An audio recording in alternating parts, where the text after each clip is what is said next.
On this episode, my guest is Heidi Alldredge, and Heidi is so inspirational and quite a backstory.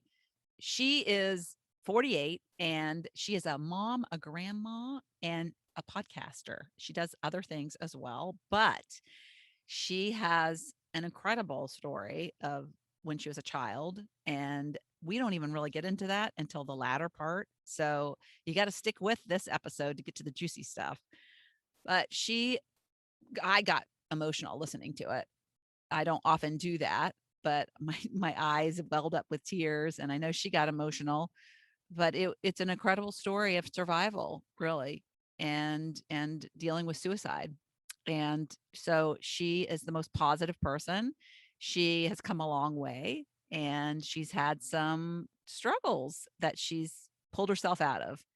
And honestly, she has really done it on her own and just with learning how the mind works. And she's been married for a long time. And she talks about how she struggled in her marriage. And, they say marriages work, and clearly they have worked hard, and they're having the best time right now of their life. Now that their kids are grown, they're grandparents, and she's a very young grandmother. And so she is really contributing to the world. I love her podcast. She has a Heidi's Lemonade stand, and she shares inspirational stories as well, like I do.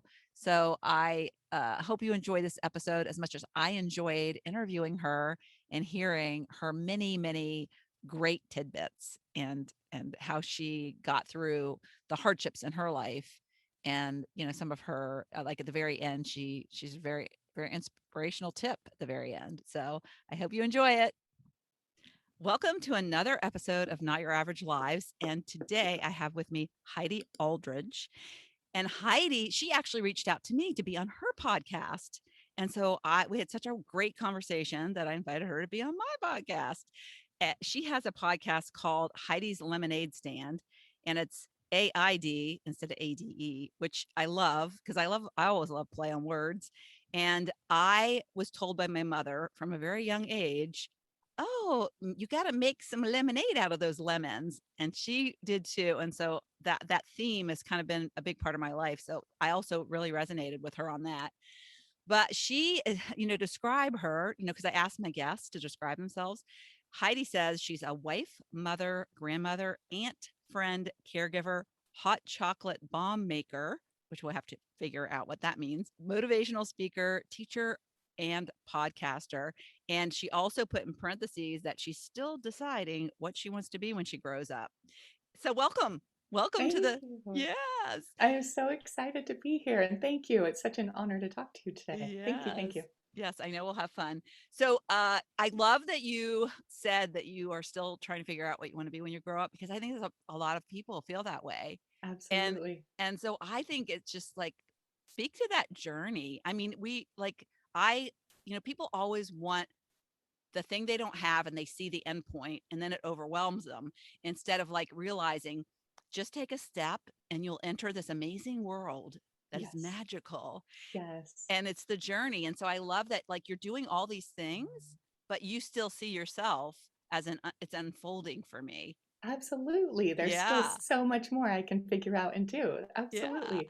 And Yeah. So I think tell, it's a yeah. crazy ride, to get to the points we get to. So, Yeah. sorry, go ahead. So tell me, you said that you started your podcast 8 months ago. I And did. I feel that so many people could share so much great information, backstories, things, I wanted to do a podcast for like 3 years, and I sat on it and I didn't really put a lot of thought into it because I was busy doing other things.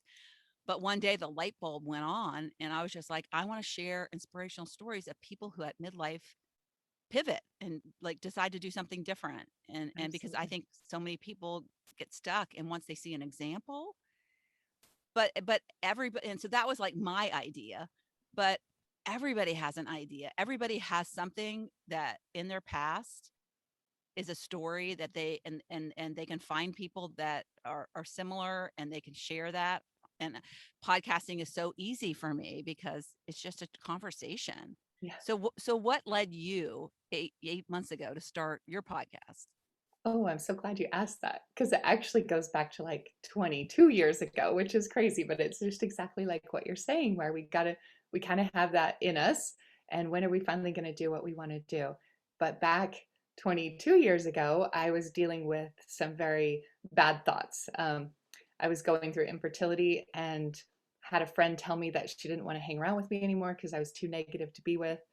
And I started kind of listening to other stories and people telling about how they've overcome really hard things in their life. And I was inspired by those stories. And so I decided to start a radio talk show. I had no education. I mean, I'd gone to like 2 semesters of college to study communications, but I had kids young and got married young and didn't finish that. But I just went to a radio station and said, I have this idea. Can I That's start amazing. this radio talk show? And what gave So, you that idea? I mean, obviously people be saying you're negative and that kind of, right. so that kind of was the little Yes. seed, but like to say I want to take this to a wider audience, and we didn't have Yes. podcasts much That's back in that exactly day. why we didn't Yeah. even really have internet much back in 1999. Like it was just starting. So there, it was really, you had the yellow pages and you had the news on TV and you had the newspaper. And that's how we would get our news and information. And I remember reading inspiring stories and being like, we need to share this more. Like more people need to hear this. So that's why I had the idea to go to the radio station because I thought, well, this can be broadcast to anyone in our area at least because it was local radio, but I just wanted people to hear stories. And so I found people that would come to the radio station once a week and I could interview them and it Yeah. And just so what, like, were you inspired listening to the me. radio one day and you were like, aha, I could, like, let me go to the radio station and ask?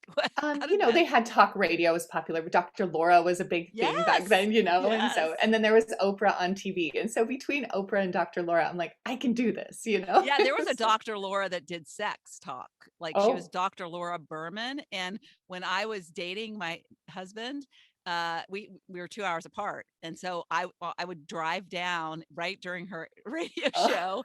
And it was so good. It was so good. I loved her so much. Yeah. Yeah. Yeah, so Yeah. you listen to the radio show while you're driving or while you're at home doing things, and so I just thought it would be a great way for people to hear these inspiring stories. And it was really cool because like I said, I was dealing with infertility before that and struggling emotionally and feeling like my life wasn't worth living. I felt like I was being punished, like I wasn't a good enough mom, and that's why I couldn't have more kids or just all those terrible things that loop in your brain. And to hear other people's stories of overcoming abuse or being hit by a drunk driver or writing an amazing best-selling book or just like all these other stories, I'm like, well, I can get through my infertility problem, like maybe it's not so bad. And it kind of helped me think a little bit differently and not look at my life as so bad and that I was so worthless. And as I Yeah. got to hear other stories, and then I ended up getting pregnant like halfway through doing my radio show, I'm like, well, I didn't know that was going to happen. But I think Yeah. changing my mind and like Yes. not focusing on myself anymore made it so I was blessed with this miracle baby. And so I Yeah, it was quit like doing it. almost like you were doing personal development, but you were a part of it. It's like instead of Absolutely. buying a book, you were Yeah, like, let me do this. And then you yes, got like super detached from that thing that you were lacking. And absolutely. yeah, It that was a is so miracle. amazing. It And was so an how amazing long did you do? transformation. Yeah, how long did you do that? I did the radio show for a year and I signed off because my baby was due in 2 weeks and I wanted to get ready. I signed off and she was born 2 days later. And so I was like, I'll come back. I wanted this so bad. I waited 5 years for another baby. So I'm like, I'm just going to be home and be with her and enjoy not having to worry about everything else. And then 20 years later, Hmm. I turned it into a podcast, like my baby moved away and I'm like, oh, I need I need help again. I need to reach out and hear inspiring stories and I think the world needs it. It's COVID right now. We're shut down. We're in a pandemic. We need inspiring stories again. And Yeah. so So that's are you doing when the similar? Is podcast it started. similar stuff that you It's the did exact before? same thing. Oh, Exact that's so same thing. neat. Heidi's Lemonade stand is alive again as a podcast now. Do And you it's have so much easier. any of those like recorded things from before, the Totally recorded? do. Oh, Yes, I had them all on cassette tape And so now I have, which I would tell everybody, they're little cassette tapes back in the 80s that you record things onto. And I'm able to transfer them to my computer. And now I am able to share those on my podcast as well. And so That's I have put the old, it's a terrible, glitchy, 20-year-old recording.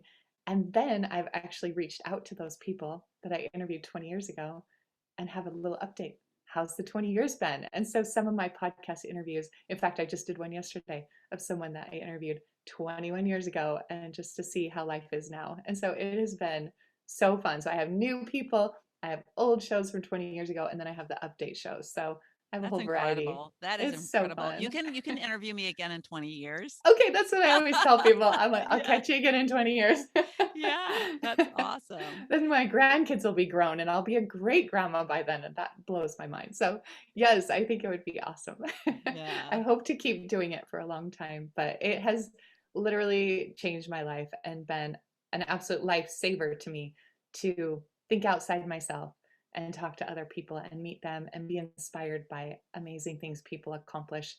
And Mhm. it's just guided me through my life. I went on after I quit the radio thing, I did like 28 different little jobs here and there, just trying to keep busy, find myself, do hobbies. I don't know, just kind of always interested in doing more. Yeah, But so then you're coming back. primarily a mom. That was your Yeah, focus. totally. That was And my focus. yeah, Yes. you I say loved doing that. you do motivational speaking. I So what does do. that look like? Because Yeah, I I know some started people who that. are interested in doing that, but they haven't Yes.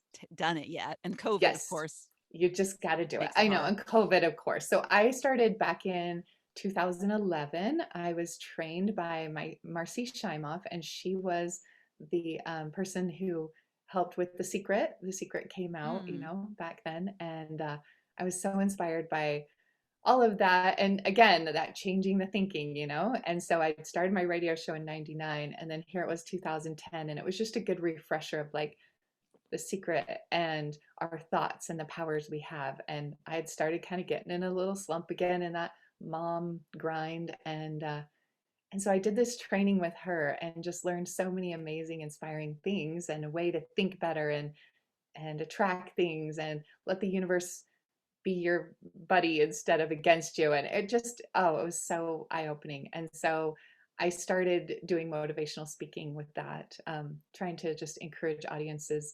So I would speak at like clubs or different places people would have me come to where their groups were meeting. And I would try to inspire all of those in the audience.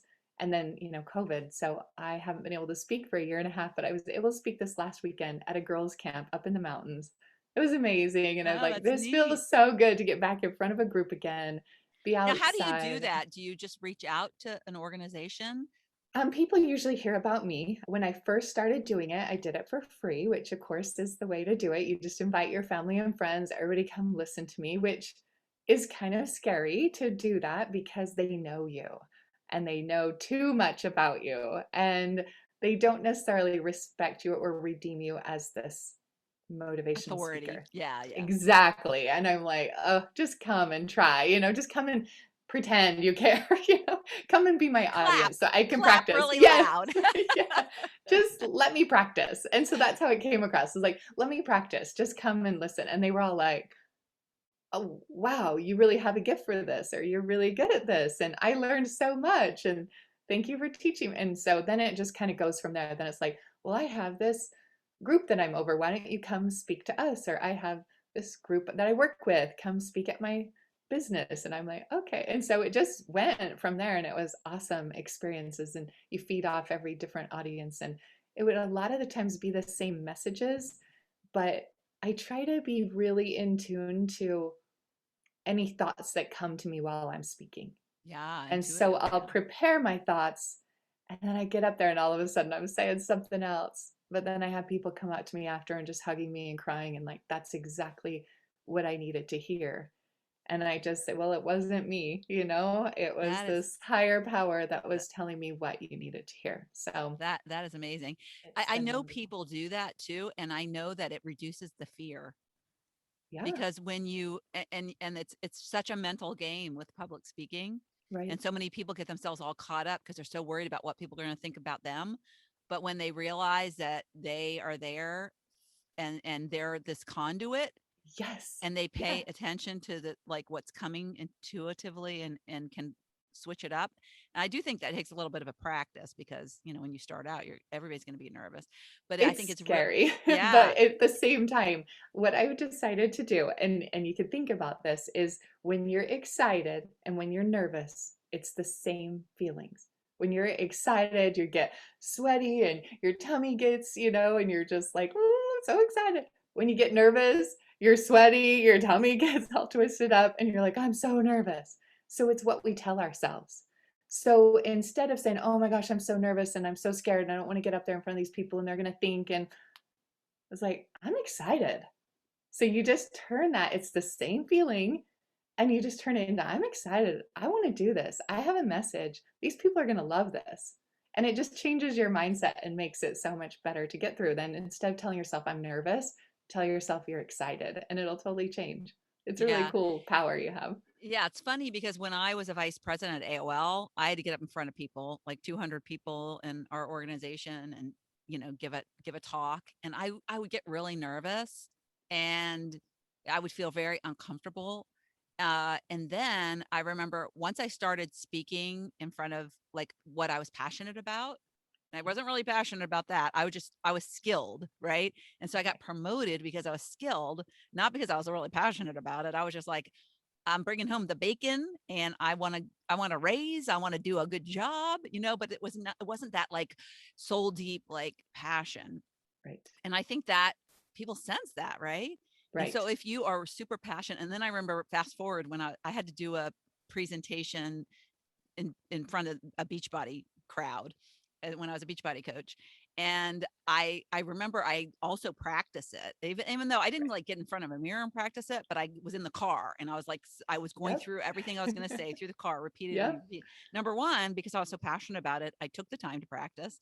And number two, that was like the most, I was like so in the zone in Yep. that, Yep. because and it started to like I started to put two and two together, like, okay, it makes a big difference when you're super aligned Absolutely. with Yes. what you're It's your talking about. story. Yeah. It's your passion. It's your story. So, of course, you're Mhm. going to be able to share that.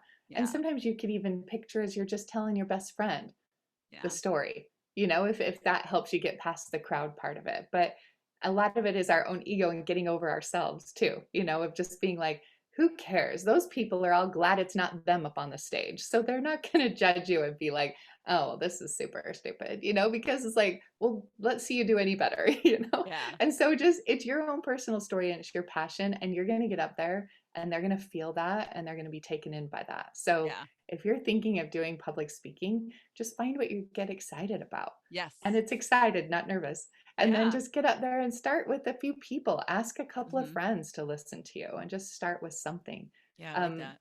I'm Well, and one it's of those also that just true. do what I want to do. Yeah, it's true with like when people want to have online businesses, Yeah. and public speaking is getting on a live, like getting on Facebook Live Right. and doing it. And Right. even though you're just sitting in on a camera, it's people watching.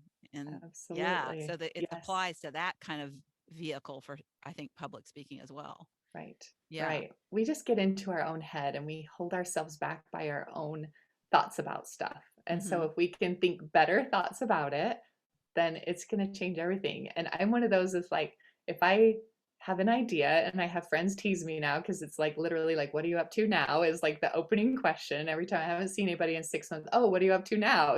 Because I just on to the next idea. I'm like, "Oh, I had this idea." And my poor husband, when I come to him, "So I have this idea," and he's like, "Oh, how much is this gonna cost me?" No, I mean, he's super supportive. He's amazing with it, but he Yeah. he never tells me, he's always my biggest cheerleader. I mean, that's, I think, why we can be married 30 years and Yeah, that was the still other thing be, that I yeah, saw is like that was really that's rare in this day and age to like it really stick is. it out for that long. And so congratulations on that. And then Thank you you are very much. also a very young grandmother.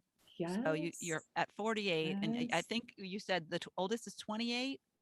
My son is 28 and my 28. daughter's 26, and I have a Okay. 20-year-old. Okay. But yeah, no, I had him at 19, and then he had his kid at 21, 22. I was 43 when I Oh, had wow. my first grandkid. So yeah, Wow. super young. So, So they're really so it was young. interactive grandchildren now. Oh, they're amazing. They're 4 years old. I have a 4-year-old, a 3-year-old, a 20-month-old, and one that's going to turn one next week. So Oh, it's wow. it's my life. I love it. Every Friday Yeah. night we babysit them because they all live close by. So mom and Hmm. dad can go have date night because I feel very passionate about keeping Yes. mom and dad's relationship Good. intact so that they can Yes.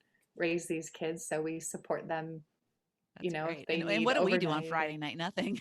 right, exactly. At our age, it's like, Yeah, let's watch another movie. that's right. That's, Dateline.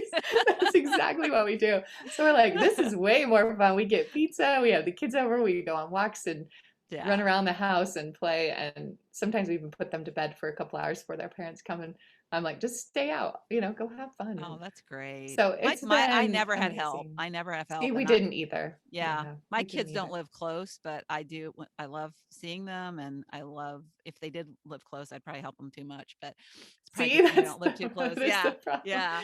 But So at the I same time, I'm yeah, like, can we really? I mean, I just think they need time to nourish their relationship, and we didn't yes. have that. So I want to pay it forward and give more. Hmm. And it's a selfish thing. I get these grandbabies to myself for a few hours, I can feed them candy and we can bake cookies or whatever, and it's amazing. I'm mom hovering around like, That's what what are you moms doing? do, though, right? We like once we become moms, it's like Yeah, all about the kids. Like all we about the kids. neglect. Yes, I look back to my first marriage and I so neglected that relationship. I remember when we went absolutely. to marriage counseling the first time we had been married about 6 years, Yep, and we went to marriage counseling basically to save our marriage. yep. And he never did anything. I was like the doer, but I was also kind of the control freak, so I didn't let him do anything. So it's like Same. it's not his fault. But yeah, Always the and so we same. went to the counselor, and he had an assignment, and his assignment was to book a weekend and to do everything. Like he had to get the childcare, he had to plan the place, he had to, and it was like one of the best weekends that I can Mm, remember in our whole marriage. It was just like I no hands on and just him doing everything, and it was so I great. love that. But like we never, it was always like all about the kids and Yep. never Yeah. time, Well, for and ourselves. we get into mom mode and Hmm. then we get into mom mode with our husbands. And that's Yes. a serious problem, Yeah. and we don't look at them as a partner and equal. We just have to clean up after them and do their laundry and make their meals. And it just Yeah. gets to be they're one of the kids. We have no respect for them. And it Yeah. gets to be a real, and around that 6, 7 year mark, you're just kind of Hmm. tired of it. You've got these little kids. And so my kids are at their 5 year mark of their marriages. And so I'm like, I'm here, it's Yeah. just leave them anytime you guys go be together because they need Yeah. Yeah. to One of the step things, away. yeah, one of the things my older daughter said, which I think that kids are really aware nowadays too, which really helps. But she said, I am touched all the time. She has four kids. She's like, I Yep. get enough tactile like Yep. interaction, Yep. and I don't want any more at the end of the Yep. day, and I thought that's really interesting because yeah, you need to have that intimate Yep. connection with your partner. You But when do. you're getting like touch and huggy, mommy kissy, it's like, yeah, I get all filled. She gets all filled up Yeah. with that. And it made Yes. so much sense. And Yeah. these poor husbands get so neglected. And that's something we've started doing just more recently with COVID is we're empty nesters and only have each other. And so it's been like, a lot of people have really struggled through that to all of a sudden be together. And he's now working at home all day and I'm working from home all day. And so it ended up being amazing because we eat breakfast together, we take a lunch break together, we go on a walk around the neighborhood at lunchtime, we take bike rides after dinner, and we've started Nice. doing this little dance together while dinner's cooking. It's so fun. He clocks off at 5 and comes into the kitchen where I'm making dinner, and we do this 3 minute turn on a song and dance together in the kitchen. Oh, that's And so so it's fun. like we That's have like this his second like Fred half. Flintstone I know. yabba dabba do. Instead of that, he's like going to the kitchen and dancing. He's That's coming so in and funny. dancing. It's so Yeah. awesome. And it just is revitalizing our marriage and our Hmm. lives It's and giving us a nice. lot to look forward to. And then Yeah. we go Yeah. on a little bicycle ride after dinner. And then after that, it's sit and watch TV usually. But it's like we have that time together and that connection, and we can talk, about our day. And we didn't have that when we had little kids. There Yeah. wasn't a time for that. Yeah. And I wish I would have made it more of a Mhm. priority during Yeah. the earlier years of our marriage because we struggled. We were in marriage counseling. we looked at the divorce option very Mm, seriously, that we weren't going to stay together anymore. We were both kind of living separate lives. We weren't connected in any way. And yeah, it was just really causing us a lot of problems in our marriage. And we had to really decide if we were going yeah. to stay together or not. And Mm, now I can say I'm glad we did. And even yeah. then, I was glad we did. Yeah. We had to do a lot of changing and growing together, Yeah. but Well, that's why it's they say possible. marriage takes a lot of work.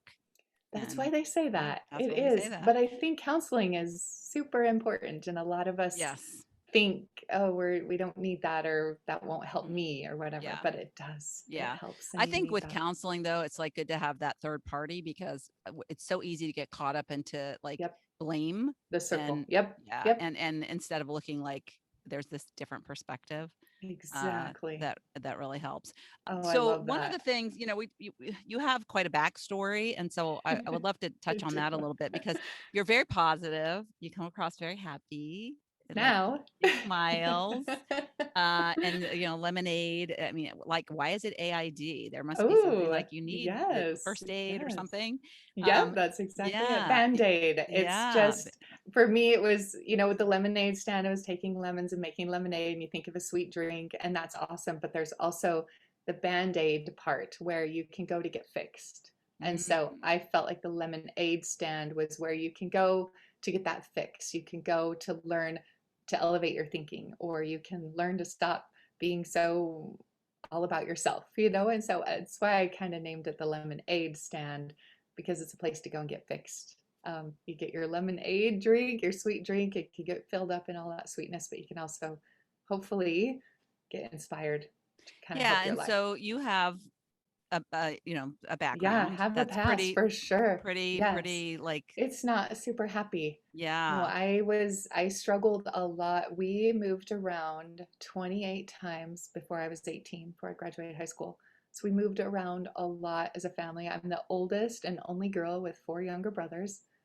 Had amazing family, like they were great, but it was always just uprooting in somewhere else and somewhere else. My dad was one of those entrepreneur kind of guys that the next thing was going to be better. And so sometimes we Mm, lived in a place for 3 months, sometimes six, maybe a year. We'd live somewhere and just move on to the next bigger and better. Well, then I started getting bullied really bad when I was in that 10 to 12-year-old range, where your features are bigger than your face. And I got teased so bad that I had convinced myself the world would be better off without having to look at this face. And mm, so I decided, I think I need to just take my own life so I could do everybody a favor, because mm, it was miserable. And things at home started getting weird. It just started, there just wasn't a good feeling at home anymore. And I didn't like to be home, and I didn't know what it was. It was just different. We were turning into teenagers and kind of all getting our friends and still moving around, but kind of staying in the same city and trying to make friends, but then still finding bullies wherever I went. And so by 13, it was pretty bad. And so I would just think of ways to end my life, and ended up finding a little boyfriend at the time who was amazing to me and so encouraging and supportive, and just stayed by my side, and just kept me going every day because I'd just be like, well, I think this is it, I'm going to take my life. And he would be, I wouldn't say that to him, but he would say to me, like, hey, I'm going to call you in the morning. I need to mm. talk to you before school or something. And I was like, and it would just change that little flip of like, oh, he needs me. And so it would counteract those, the world doesn't want me to, like, oh, but he needs to talk to me in the morning. So maybe I can hang on one more day for that. And so it was this constant, like, no, life should end. Oh, but he needs me. And so he was so patient with me and stuck with me for 5 years. He was my boyfriend until we were 18. So it was Did he ever know how much he saved your life? absolutely, Mm, yes, yes, he totally did. He didn't know at the time. right. But then when I was 16, my dad took his life. My dad killed himself. And it was so shocking because here it was, something that I'd planned and thought about every day. And then to have your parent do it was just like, wow, I can't do that. Like, that's, to be the Mm, people left behind was painful. It was miserable. And he wrote in his suicide note that he was doing everyone a favor, that everyone would be better off without him. Mm. And it wasn't true, you know? And so all of a sudden I'm like, that's not true. You know, all those thoughts I've been thinking about myself, maybe that wasn't true either. And so it kind of woke me at that time and just like, oh, and that's when my boyfriend was able to know more of my thinking and how much he was helping me counteract those negative thinking. And Did you ever think, knowing what you know now, oh, like about how the universe works? yeah, I mean, it was almost like that was a lesson, a yeah, gift in a way, even though it was so absolutely. painful that he had to, die from it.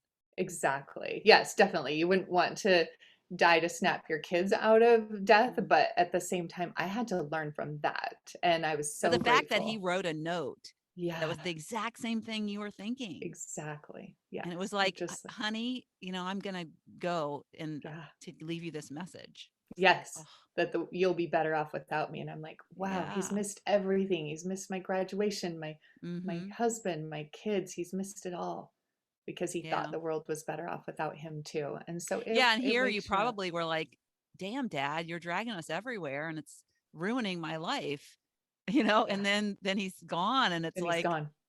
You're yeah, like, thanks, you're ruining well, my life. You yeah, know, yeah, well, you really yeah. weren't so bad after all. Yeah. So That's true. heartbreaking. It's so true. Yeah. Yeah. And that he thought he was so bad, that he thought he was beyond repair is just painful to. And after that, he died a couple days after Thanksgiving. The Saturday after Thanksgiving is when Mm, he took his life. So Thanksgiving is a reminder every yes. year. And I'm very much, he spent that Thanksgiving alone. Mm, And you know, when the police told us there was this little TV dinner, turkey dinner in his trash, that kills me. Every year I mm, think about that and I wonder who else is eating a TV dinner right now. And mm, so I invite people to join us for Thanksgiving dinner. I watch out for, you know, who might feel lonely or who might feel like their life isn't worth living. And I try to reach yeah. out to people. And so when that happened, when I was 16, I had to go back to high school. You know, that was Thanksgiving break. I go back to school on Monday and be like, yay, you know, but it was amazing how I could see people. It's like my eyes were changed Mm, with this experience. And I walked down the hall of the high school and I'm like, I see you. I mm, see you. And these are people I've walked down the hall for years, but I could mm, just see them differently. I'm like, they're hurting. They're yeah. lonely. They're struggling. And I just start hi and reaching out and being like, hey, I see you, you know, and Mm, smiling at people. And I realized that maybe I had a little bit of value, maybe something I could give to other people. yeah. And then I ended up, you know, getting drama club president and speaking at my high school graduation and Yeah. ended up, you know, really thriving and really doing Yeah, really it's like well. you did this complete 180. You went Yeah. from the kid who, like, didn't wanna be I forgot. seen Yeah. to the kid Yeah. that saw everybody in a Yeah. new way and was like, Absolutely. oh, saving souls. It's just, I mean, I don't think I've ever gotten, like, so teary-eyed and I know. emotional. I'm It's like, like, yeah, yeah, that's pretty it was, incredible. it's to even, you know, this was over 30 years ago that this Yeah, happened, it but it's changes still, us it to changed the me. core. And then, Mhm. you know, after 10 years, you kind of forget, you get in the rut, you know, Yeah. um, you know, you get married and that sweet boyfriend, we end up splitting up, you know, when we graduated high school, kind of went our different ways. I went off to college and I met my husband the second day I was there, met and engaged within 6 weeks. So it was Wow. crazy whirlwind. And now I'm married, you know, almost 30 years. So That's he's even crazier incredible. that you've been married so Right. long. Like, Right. I know yeah. we met so fast and got married. And I always say, when you know, just Mhm. go with it. And I tell my kids that when you know, and if you don't know, you know, Mm. that's Yeah. your You have answer. that little voice in your head? Yep. The little voice in your Yeah. head's like, Yeah. do it. And if the little Yeah. voice in your head's going, oh, then Yeah, that don't was do it, my you little know? voice in the head, and I ignored it, You but I ignore still it. got married. Yeah, Exactly. See, yeah, I tell my kids that. I'm like, if you don't know, then you actually know. And it's a yeah. no. So don't do it. So I woke up yeah, the we, next morning after getting engaged to my first oh, husband, and I woke up thinking, "Should I be doing this?" That was my thought. oh, Yeah, that was, see, then you yeah. knew. So yeah, I knew. But So, at the anyways, same okay. time, So it's one of those yeah, paths that yeah. you're like, you wouldn't have or know any of the things you do now if you wouldn't have done that path. Hmm. So we Yeah. have to look back with the no regrets, even Hmm. though it's stuff we shouldn't have done or know we didn't do. there's lessons and gifts from Yes. everything we do. And Mhm. that's what I try to teach is like, even though it wasn't what you planned or didn't go how it should have or whatever, there's a lesson and a gift in Yeah. that. Well, that And lesson for yeah, me, and it wasn't until I was like in my late 50s till I figured it out. But right. once I learned more about how the brain works and the mind works, it's like I was such a logic thinker. And so now I'm really passionate. If I find and see people like relying on their logic mind and not like it's Their hard to heart. know how to access that heart and then how to know how to follow it because it's like usually in my case in opposition to my logic brain. It was very much in Usually it is. opposition, and it was like what the heart was saying was like, whoa, I that is crazy. So Yes. yeah, That means you're on the right path then, right? yeah, Yeah, yeah, that is so true. Our brains can be ugh, so annoying most of the yeah. time. And so we have to turn that off and it's so hard because we think because we thought it that it's true. And it's like, no, we have to question things that we Hmm. think. And Hmm. but yeah, I just went on to kind of live my life and then you kind of get in that I had the two kids right away and then a couple years later it's like well we should have another one and then 5 years later still dealing with trying to have another one and it was the worst thing in the world where you feel like your brain telling you you're not a good mom so you can't have more kids and you're being punished for your past or for not being perfect or whatever it is that's telling you these stupid things that Did aren't you ever true. think too, because I know this happens a lot of times with kids with suicidal or parents who commit suicide. Did you ever think, well, this is genetic, so it must be what I am supposed to do? I don't know Did if you I ever think ever that? thought genetic, but an example, Yeah. of like, oh, well, dad did, so I can, Yeah. because you want to follow your parents and they're your example and they're who you look up Exactly. to, Yeah. supposed to. Yeah. And so it was always an option because dad did, Mm. so why not? And so it starts kind of creeping back in. I mean, suicidal thoughts, it's a wiring in your brain. You can't just, and it's when you decide it is a switch and it is all you're consumed by it. You don't talk about it usually when you decide to commit suicide. When you're talking about it, you haven't necessarily switched yet. You're thinking about it and you're talking about it with people, but it's when people are quiet about it. Those are the ones that end up doing it Mhm. because that switch has been flipped and they're just on that path and they've decided and they actually feel better. And they change because they seem happier or freer or something. It's because they're going to take their life. So it's a scary line and we need to be open to talking about it more, I think. And I struggled with that. It started kind of creeping back into those thoughts of just not enough. The world's better off without me. I'm not a good mom. I can't have any more kids. So obviously I shouldn't have had these first two. And you just start, oh, And what's your gets religious to you. upbringing? Because I know sometimes, with people with faith, Yes. they tend to like, I don't know, maybe it's too much of a, you know, uh, I know people who are religious do commit suicide, but it Absolutely. seems like people who are more religious, like they more feel there's penalties for that, right? Oh, So yes. they're I love less that you said that. yeah, there's Yes. penalties, and so I was just curious what your faith was, and if you, like, weren't raised in the church, do you find that that maybe was more of an option than it would be if Right. you're not raised in the church? I don't know. No, I'm glad you asked that. I am a member of the Church of Jesus Christ of Latter-day Saints and Ah, born and raised and still am and very active. And it is my life and I'm grateful for it and what it has taught me and how it has saved me. And yeah. it was Did you very know? painful. I don't even know if we talked about this when I Yes, was we on. Yeah, did. we You did. Oh, told okay, we me. I did. love Okay. it. Yeah, my And high it, school for my listeners, my high school yes, boyfriend was in was I call them Mormons, but their official name is the Church of Latter-day Saints. But yeah, I went to the I was a Mormon church member without really being an official member, but I went to church every Sunday because I didn't have a church. My parents didn't take me to church. So I would go because we didn't live very close. We lived like 30 minutes apart. So I would drive to his house on Sunday morning and I would go to church with him. And I I loved it. love that. Yeah, I I love loved that it. I you really did shared that love on it. my podcast because you didn't know that I was, and you Yeah, just yeah. shared that, and you said the Mormon Church and Oprah were your Yes, inspiration, and I'm just like, yes. oh my gosh, that's Yes. so cute. I was so Yeah. glad you said that because I am passionate about it, and I know Hmm. there's a lot of people that are not passionate about it, and that's okay. We have our Yeah, own thoughts that's about right. it, and I don't ever get into religious debates, but it was very hard being a member of the church to have my dad take his life.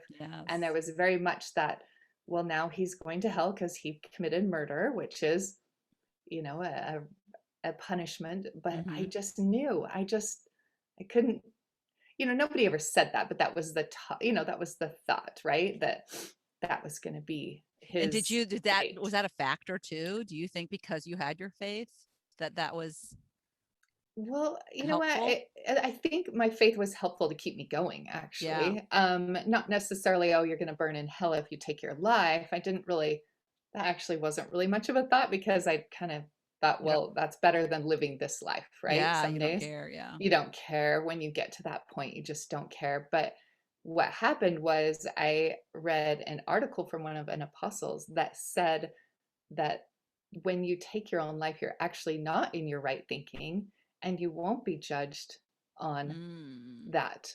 Yeah, I love that. God gives us grace But and don't tell he anybody who's gives suicidal that. But yeah, that right. I love that. Yeah, like, oh, Now just that do it now anyway. that you're You'll be fine. recovered. Yeah. Yeah. Do it anyway. You'll be fine. Don't worry. No, But no, one no, thing no, no. that I love about Mormon church, and I guess because I'm such a people person and I Yeah, love connecting with people and learning about people, and there's such a it's such a community.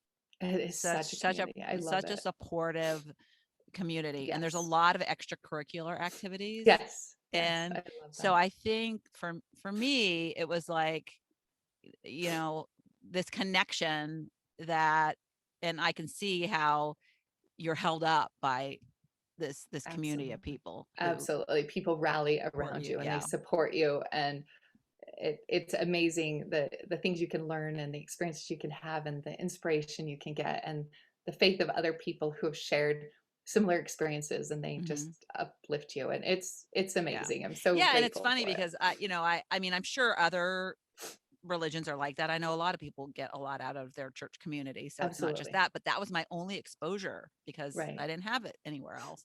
But it's Right. funny because my oldest daughter, one of her best friends when she got into high school, was from the Church of the Latter-day Saints. And guess what she did? She went to church with her on Sundays. So it was like, Yes. I was like, it was so crazy because my kids like follow this pattern in a way, although my What younger you daughter did. didn't really do it. But yeah, it was like it was so similar. And we did Young Life in school. So it was like my kids did Young Life, and then she had this really good friend, and she went to church with her too. So it's like we're kind of crazy. Um, But anyways, yeah. So back when you were in your Sorry, 20s. I like cry out of my nose. So I don't get a lot of tears out of my eyes. So so sorry to be like, That's oh, okay. but That's yes. okay. Yeah. So yes, I was saying I was in my 20s and starting to feel those feelings again. But Yeah. and that's when the And is radio that show when you came along. yeah. Yeah, That yeah. was So it your was my saving grace then, you know, to kind of yeah. snap That me was out your of it. And antidote.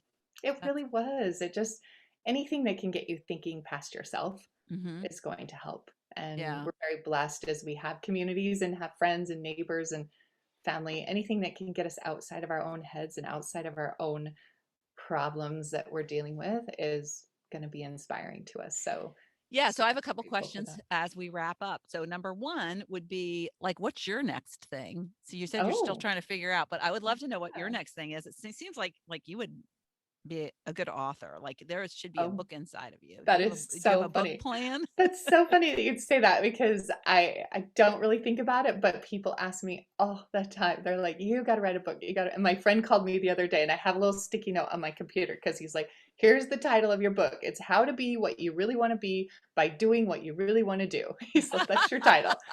I'm like, The longest book "Okay, title in the yes, a world. really long title. How to Be What You Really Want to Be by Doing What You Want to Do," because that's what I do. I just think I want to do this. I'm going to be this. I mean, I've Yeah. ranged from radio talk show to private investigator to a dog groomer to packaging potpourri to working at a movie theater to running my own business. Like I have just done to being a realtor. It's Yeah. just insane. And now a chocolate bomb maker. And I just make these little hot chocolate bombs. They're little balls. And Oh, I was inside thinking of they're hot chocolate drinks. yes, it is. It's a hot chocolate drink, so it's a little ball, and inside is the powder and the marshmallows and all the goodies. And you pour hot milk over this ball, and it explodes. And you Oh stir my it up, and goodness. they're just called hot chocolate bombs. And D- I love making them. I love it. I would make them all day. It's hard right now because it's 100 degrees outside. Nobody's wanting hot That's chocolate, but right. I love it. I love it. It's my. I listen to podcasts while I make hot chocolate bombs, I guess and you have to be local to get one of those. Yeah, they're pretty local. Local to Utah.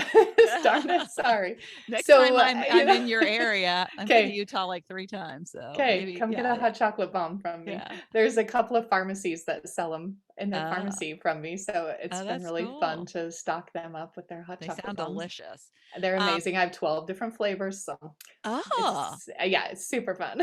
I really you get are an creative with expert that. at it. Yeah, I really have a good time making those. But as far as what's my next thing, that's a good question. I'm working on podcasts right now. We'll see what the next thing Yeah, it is. sounds like you've been getting some nudges from people, like, mhm. I know The book thing has come up now yeah. twice, I know of, and maybe other Yeah, people, but oh, well, way more than that. Yes, yeah. it's constant. It's Yeah, constant. But yeah. I'm a journal writer, so I write in my journal every day. Mhm. And so I just joke that after I die, you can open up my trunk and read the past 40 years of journals. So I have a good That's idea my for book. you. Yeah, So I love the book Simple Abundance. And have you read the Simple Abundance book? I think so. Yeah. It's basically an excerpt every day for Yes, that's what I was going to 365 say. days. Yep, the daily one. Sarah, Yep, I read that. and it's Brannock, Sarah Brannock, but it's spelled like in a weird way. But My yeah, mother-in-law gave that to me as a gift several years ago. So yeah, you yes, could I do love it. Heidi, Heidi's version of that. And like from your journal, you could just look back at all your journal entries and take Nice. excerpts of the best like 365 little passages. Oh, that would be a good way to start. Because writing a Yeah. book with chapters like of my life and what Yeah. I've done seems a little It's little overwhelming to me. Like, doesn't sound inspirations very every day fun. because that's like who you are. You like, Yes. yeah. Yes. I could do that. Yeah, and I like that. it's all about abundance, and she has 6 tenets of abundance, so every 2 months, 2 months cover a tenet, and so she has a fashion background. She was like she really loves fashion, so a lot of the book is kind of slanted with her kind of view of the world when it comes to like fashion Fashion too. and Yeah. accessories and decorating and things like that. Yeah. Yes. So Yeah. yeah, but yeah, you get to do your But slant, just a whatever that daily means. thing. Oh, I love Yeah. that. See, you're getting me thinking. Oh no. Yeah. It took her, It'll I think it come. took her 5 years because she was writing other kinds of books. Her Oh, next book was gonna be something about Victorian decorating. oh, Yeah, oh, and then funny. she just had she had her own, like, mini crisis. She talks about it in the beginning of the book, and it's, like, she's really depressed, and Yeah. then one day she just, like, started, like it was almost like this energy came to her, and she started writing all the things she was grateful for because she was so miserable, and she was all about, Yep. like, what I don't have. Done that. And it just Yep. kind of completely switched her, it like changed her whole trajectory of the rest of her life. It's And a then really the book good came out of it. tactic, which people think Mhm. is so simple, but it really is. Yeah. Mine was writing 10 a day and not writing the same 10 for a Yes. month, Yeah. so that I could get at least Yeah. 300 things I was Yeah. grateful for. And Yeah. when you're looking every day for 10 more things, you're like, Yeah. okay. But it really gets your mind Yeah. going somewhere else. Yeah. And I Yeah. I think one writing the same thing is cheating. That's, I right. think, Oh, yeah. totally. Oh, my family, my kids, my yeah, Yeah, no, that's right. The same thing every weather day. today. Yes, the Yeah. car, the house. Yeah, yeah, Yeah. yeah. Yeah. Okay, think Yeah. past Yeah. that. But Yeah. one thing about thinking that has really changed me more recently in the past few years is I was working at a restaurant one time and they had this display freezer with pints of ice cream in it. So it's this glass freezer with rows of pints of ice cream. And I just spent the day cleaning the glass of the freezer, to make it nice and not fingerprinty.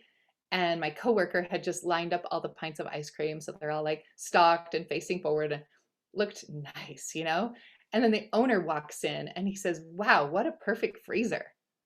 And I said, "I know, I just cleaned all the glass." And then my coworker says, "I know, I just lined up all the ice cream to make it look nice." And the owner says, "Oh, I was just looking at the temperature. It's a perfect temperature for that freezer." And ever since then, I'm like, look at how we all look at the exact Yes. same thing. We're Yes. all looking at the same thing, this freezer, That is so and we good. all have different perspectives of it. So who's right? Who's wrong? Like we're all right. We're all Yeah. moving forward in our lives. We're all making choices. We're living the best we can. And other people are doing the same thing. Yeah, So we don't have to and be. back to the abundance thing is how we interpret what's abundant, and his interpretation. I'm abundant about the About the temperature. I'm temperature. abundant about That's you're abundant about the exactly. clean glass. Yeah, yeah, Yes. yeah. Yes. We all have our That's own so perspective great. of it. So, I love and that. I just learned to just accept other people and where they are at their journey and what Hmm. they have to bring into my life too. Yeah. So I think we Yeah. can I all get found that. also with like being grateful, it really helps. And Sarah taught me this, is to tune into the different senses. Like, so like, you think I'm grateful for my house. Well, like specifically, do you like the smell of your house? Do you like The the feel color of of your your house. couch? Yes, yes. Do you like the flavor of your coffee? Do you like the smell of whatever? It Yeah, just I like the feel of my blanket. It's not I just like love I that. like my blanket. So I you can love get really that. That's really detailed, great. and Yep. it even brings the abundance vivid, Yes. more vivid. Absolutely. Yeah. Yep. So, Yep. It's a good all right. So my reminder. last question for you as we wrap up is, Okay. what would you recommend to somebody who is feeling like you like stuck, like Mm, they they're stuck in their thoughts right. basically, and they can't Right. think about anything else but their thoughts, which are Yes. negative. Not good. Oh boy, been there, done that. I think the biggest thing we can do when we're stuck is to change one thing. Just change one little thing in your life. Like change something in your routine. Listen to something different. Take a shower at a different time of day. Do a different exercise. Whatever it is, change one little thing that you do during your day. Because we get so routine and just going through the motions, and then our thoughts just stay in that loop going through the motions with us. But if we can kind of just stop and go, I'm going to do this today, I'm going to pivot this one little thing, and you'll start opening your mind to other things and to question your thoughts. Like, just stop believing everything you think, because especially the negative. And I always try to tell people, imagine like you're in a court of law and you're opening the briefcase to show evidence of that thought. That thought is, nobody likes me. So I'm going to open up the briefcase and pull out all this evidence that nobody likes you. What am I going to pull out? There's no evidence to that. You just thought it. That's all there is. There's no evidence that nobody likes you. Okay, maybe one person doesn't like you. But that doesn't mean everybody doesn't like you, And so we got to stop being so dramatic in Well, and our there's evidence to the thoughts. opposite. So, There yeah, is. So yeah, let's look for bring the out the evidence of opposing all the evidence. Yes, yes, exactly. yes, yes. So instead of just going, oh, I'm going to believe that because I thought it, let's question that thought and see where it's coming from. What is the source? Is it a positive source? Is it a faith-filled source? Is it a universe source? Mhm. Or is it the bad guy? Is it the negativity? Is it something that's trying to bring us down? Because the more we can stay stuck and down, the less we're going to accomplish and do and help and uplift others. Yeah, So we've got yeah. to just take that little pivot, a little change, and then question our thoughts. Yeah, that is such great advice. I so believe that people don't do anything because they think it's so big. Oh, They think I have to totally. change all of these things. And Totally. if you just change one little thing, Yeah. that gives you evidence that more can change. That gives you Yes. like, a little bit of satisfaction and Yes. happiness that Yes. you can do something different. Yeah, Yeah, I it's love like a that. diet when you're like, I'm Yeah. going to start on Monday. I'm going to do this diet. And by Tuesday, you are eating your nice warm cookies and just going, oh, well, I'll start next week. It's like, Yeah. no, the whole week isn't shot because you're having a Hmm. cookie today. Yeah. Try again tomorrow. It's no Yeah. big Because your deal. thoughts create behavior. So if you can Absolutely. change one little behavior, One little thing. that Yep. like kind of like reverse effect. Yeah, that's Yep. great. That's great. Well, thank you so much for coming and You. spending the time. You're a Thank delight. you. Oh, I thank love you. chatting. We had a delightful time on your podcast, and I hope Yes. people will follow you on Heidi's Lemonade Stand, and we'll be in touch. Okay. Thank you so much, Laura. You're amazing. I appreciate being around you. So thank you. Thank you so much for tuning into the Not Your Average Lives podcast. If you haven't yet, make sure to subscribe on iTunes if you have an Apple device. You can find free resources and learn what else I have going on at the moment that might interest you on my website at notyouraveragegrandma.com. You can also find me on Instagram or Facebook at Not Your Average Grandma. If you liked this episode, it would make my heart so happy if you could leave me a 5-star rating. You can also add a review to let me know what you like about this podcast, which will help spread the word about it to others who need a little midlife inspiration. As always, be you, listen to your inner voice, and focus on reigniting that lost spark so you can start living your own, not your average life.